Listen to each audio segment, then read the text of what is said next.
Hey there, Kathy. Are you around? I've been trying to reach you. Hello? Can you hear me? I'm sorry for the delay. I was caught up with some work. And I thought we had agreed that you wouldn't call me that. Oh, what work could possibly keep you so busy? Let me guess. Is it gaining weight? You're overstepping your boundaries now. Please kindly refrain yourself from saying whatever nonsense comes to your mind. Oh, come on. Don't tell me what I can or cannot say. Especially when it seems like you're the one who is incapable of doing anything productive. Like getting a job, for instance. That's not true. Like I said, I'm working. What do you think I meant by that? Really? Working on what exactly? Lying around and stuffing your face with snacks? Can you stop saying such things? It's not nice to make fun of people like that. I don't appreciate it. Well then, why don't you try being useful for a change? Maybe that will improve our relationship. But I am trying. I help you around the house whenever I can. I appreciate you making dishes for us. I even buy you presents whenever I'm out. And I put in a good word for you whenever we have guests. Don't take this the wrong way, but I think you're the one who has to fix her attitude. There you go again with your complaints. You just love being pampered and having people do things for you. But let me tell you something, sweetheart. That's not how the real world works. That's not what I meant at all. Anyway, the reason why I texted you was to ask a favor regarding my son. What is it? It's simple, really. I don't want you around him anymore. What? Why would you say something like that? You heard me right. Stay away from my son. But that's impossible. He's my husband. Why would you want us to separate? You were supportive of our marriage. Yes, that was before I realized he chose someone like you as his wife. You two are completely different. My son is a smart and handsome young man with a bright future ahead of him. He shouldn't be seen with someone like you.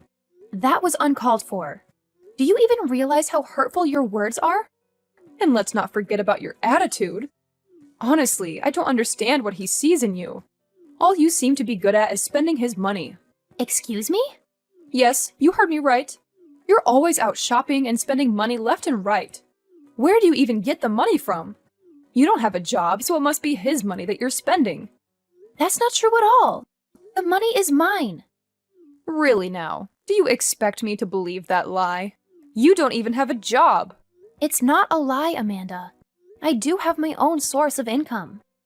Couldn't you have found some other rich guy to leech off of? Why did it have to be my son? Let me guess. No one else wanted to spend even a penny on you, right? Connor probably felt sorry for you and decided to help out, but you took advantage of his kindness and now plan on living off his money for the rest of your life. That's not true at all. You can't just make assumptions about me like that.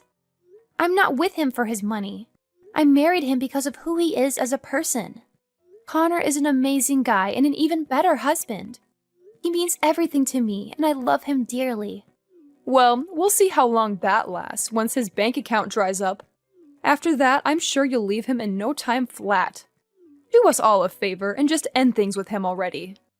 He deserves someone better than you. That's ridiculous. There's no way I'm leaving him. But as far as moving out goes, don't worry about it because Connor and I are planning on moving out next month anyway. Wait, what? Connor didn't mention anything about moving out. Are you trying to steal my son away from me? You're the bitch. Ever since I moved in here, you've tried to make my life miserable. You keep looking down on me, call me names, and mock me. This is no way to treat a human being. So I looked up and found a nice apartment we can live in. You wouldn't have to deal with me any longer. Are you happy now?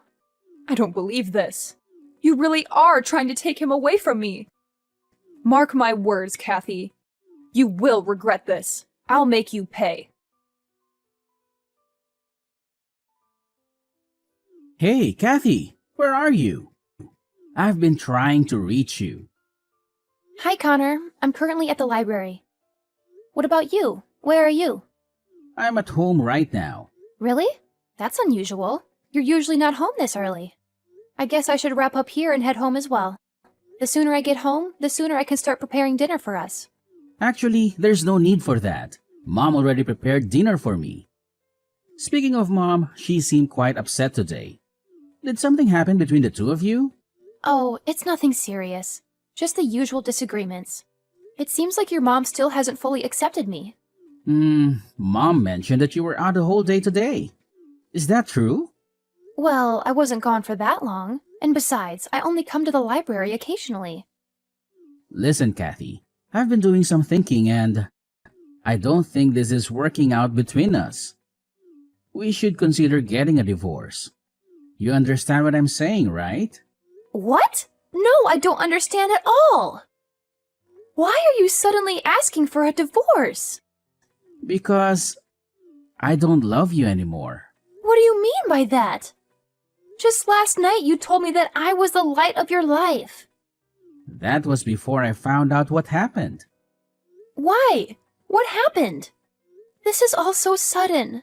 Hang on, let me get back. We'll talk about this face to face when I get home, okay? No, it's not okay.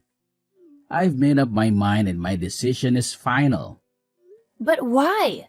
As your wife, don't I deserve to know why you want a divorce? Because you're useless. You don't help around the house. You don't care for my mom. Hell, you don't even take care of yourself. Just look how much weight you've gained.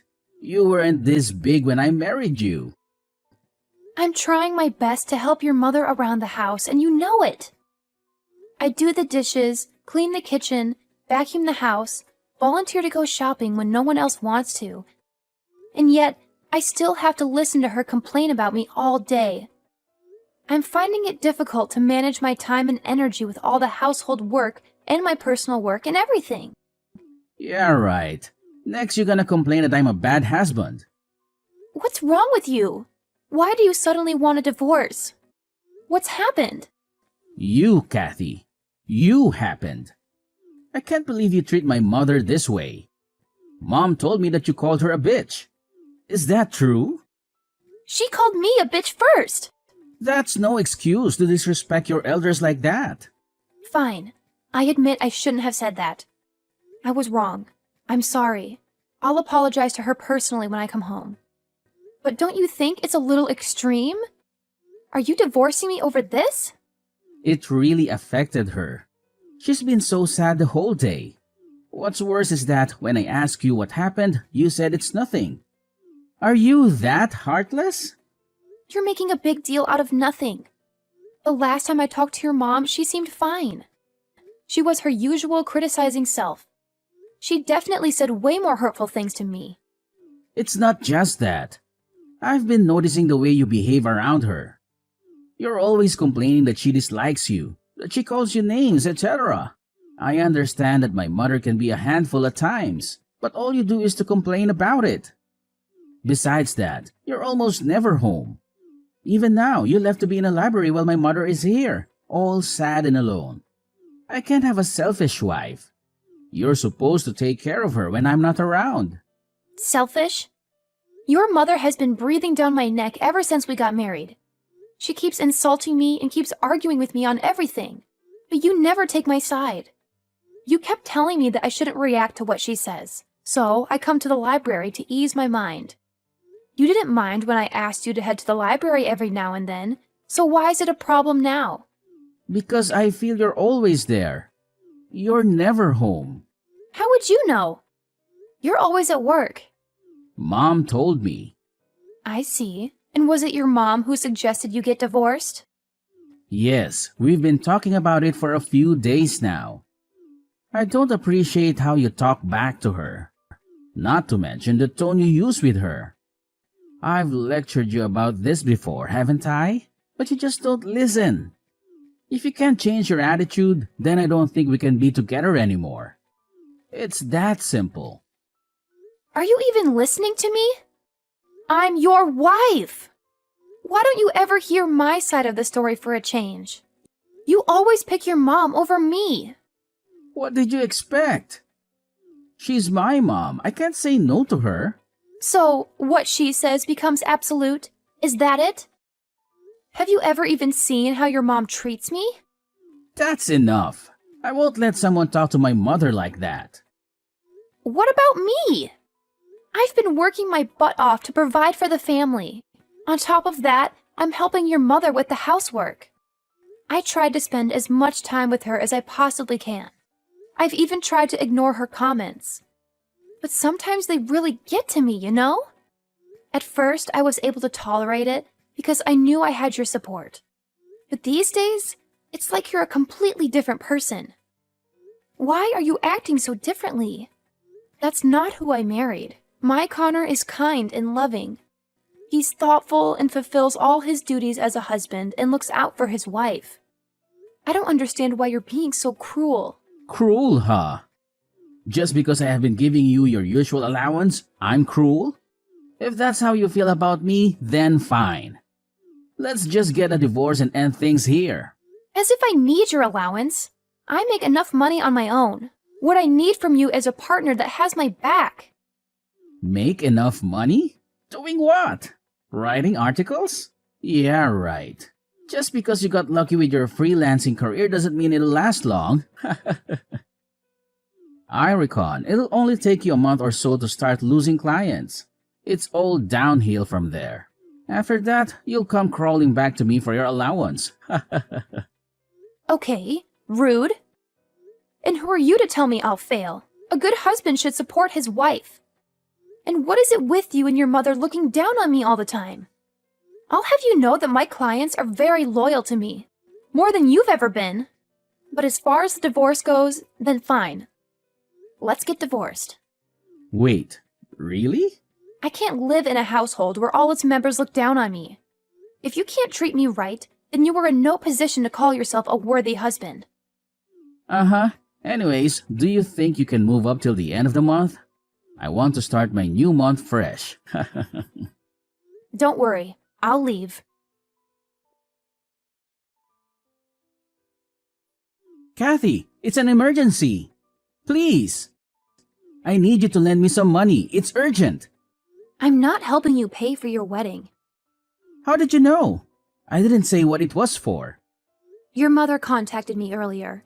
She tried to guilt trip me into giving her money. She said it was for your wedding and that I should be happy for you. I turned her down. Look, I'm sorry that I divorced you, okay? I know you probably still have feelings for me, and I understand that. But there just wasn't a future for us, you know. Well, okay, Mr. Delusional. Are you done? I have other important matters to attend. I get that you're jealous of my fiancé. But it's okay. The least you could do is see me happy, right? This is your chance. If this is some messed up way of apologizing, then I'm afraid you're a little late. Please, just listen to me, okay? I never wanted to divorce you. Mom made me. What was I supposed to do? Oppose her? I was young and stupid. I didn't know what to do. It was all her scheming. She wanted us to be divorced so she could set me up with other rich women. Oh, please. It's bad enough you never let me tell your mother how much you really earned. Do you know how much nonsense I had to endure for you?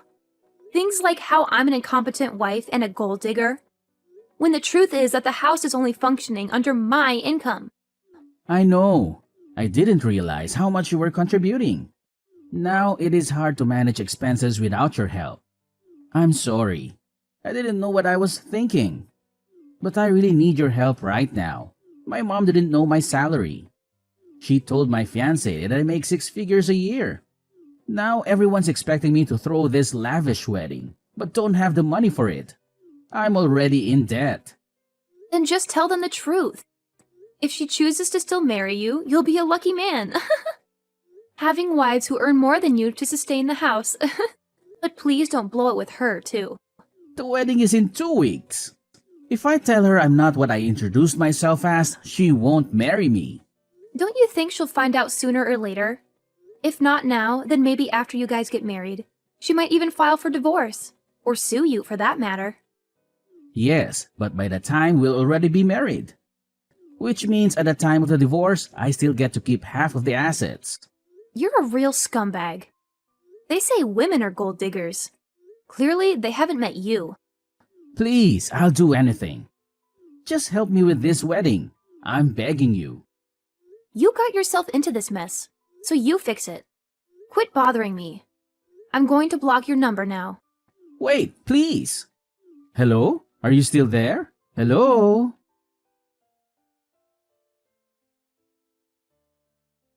After that, my career really started to take off. I was getting more and more clients who wanted me to write articles for them. I even had to hire a few more employees to keep up with all the orders. I was making more money than I ever dreamed of. I was able to buy a nice apartment in the city, a new car, and some designer clothes. I hadn't started dating anyone yet, but I planned to do it as soon enough.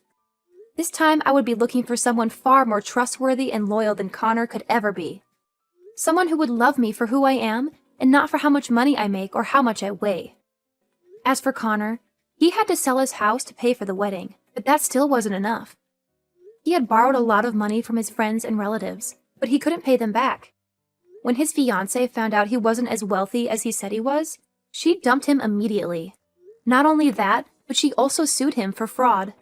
She claimed that he had lied to her about his financial situation and that he had tricked her into marrying him. She demanded a huge amount of money as compensation. Now that he's homeless and in a lot of debt, both him and his mother have to work several part-time jobs to get food on the table. They have to live in a cheap motel and barely have enough to survive. It's a wonder how they'll make it through the winter, especially with the cold weather and the high heating bills.